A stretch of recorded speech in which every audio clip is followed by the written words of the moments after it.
અંકલેશ્વરમાં social media પર આદિવાસી સમાજની લાગણી દુભાવનાર ઇસમની પોલીસે અટકાયત કરી હતી। લાગણી દુભાવવા બદલ યુવકે પોતાની સાઇટ પર પ્રથમ જાહેરમાં માફી માંગતો વિડીયો અપલોડ કરી વાયરલ કર્યો હતો। પોલીસે યુવકની અટક કરી પોલીસ મથકે લઈ આવતા જ આદિવાસી સમાજના ટોળા જામ્યા હતા અને જય આદિવાસીના નારા લાગ્યા હતા। જોકે આદિવાસી સમાજના આગેવાનો પોલીસ ફરિયાદ ન આપતા પોલીસે અટકાયતી પગલાં ભરવા પડ્યા હતા। 2 દિવસ પૂર્વે અંકલેશ્વરમાં આદિવાસી સમાજના યુવાન અને બહેનો અંગે અભદ્ર ટિપ્પણી પિંકેશ નામના ઇસમે કરી હતી, જે સોશિયલ મીડિયા પર મૂકતા જ વિવાદ ઊભો થયો હતો અને આદિવાસી સમાજના યુવાનોમાં રોષ ફેલાયો હતો। તેમના દ્વારા આ મુદ્દે ઇસમને જાહેરમાં માફી માંગવાની માંગ કરી હતી। જોકે યુવક જાહેરમાં ન આવતા અંતે શનિવારના રોજ રેલી યોજી અંકલેશ્વર એ ડિવિઝન પોલીસ મથકે લેખિત અરજી આપી યુવક સામે પગલાં ભરવા માંગ કરી હતી, જે બાદ પોલીસ દ્વારા પુરાવાના આધારે યુવકને ઝડપી પાડવાની કવાયત શરૂ કરાતા મૂળ અંદાળા અને હાલ હાંસોટ રોડ પર સંબંધીને ત્યાં રહેતા પિંકેશ પટેલની પોલીસે અટક કરી પોલીસ મથકે લઈ આવી હતી। આ અંગે આદિવાસી સમાજને જાણ થતાં ટોળા જામ્યા હતા। પોલીસ મથકે લઈ આવતા જ આદિવાસી સમાજના યુવાનો દ્વારા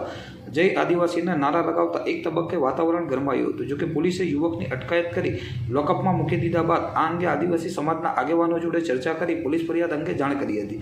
જોકે યુવકે એ પૂર્વે જ સોશિયલ મીડિયા પર પોતાનો માફી માંગતો વિડીયો બનાવી અપલોડ કરી જાહેરમાં માફી માંગી હતી અને વિડીયો વાયરલ કર્યો હતો। અંતે સમાજના યુવાનો દ્વારા આ બાબતે લેખિત ફરિયાદ સિવાય FRI દર્જ ન કરાવતા પોલીસે ઇસમ વિરુદ્ધ અટકાયતી પગલાં ભર્યા હતા અને તેને મામલતદાર કોર્ટમાં રજૂ કરી વધુ તપાસ હાથ ધરી હતી। હું પિંકેશ પટેલ, મારે સોશિયલ મીડિયાની અંદર ન જેવી બાબતમાં આદિવાસી સમાજ પ્રત્યે જે 2 થોડાક શબ્દો ગલત લખાઈ ગયેલા હતા એ હું મારા પાછા લઉં છું ને હવે પછી આવા શબ્દ કે આવા શબ્દ ક્યારેય યુઝ નહીં કરું। હું એની બાહેધરી આપું છું ને સમગ્ર આદિવાસી સમાજ પાસે જે લાગણીઓ દુભાઈ છે એના માટે ક્ષમા માગું છું।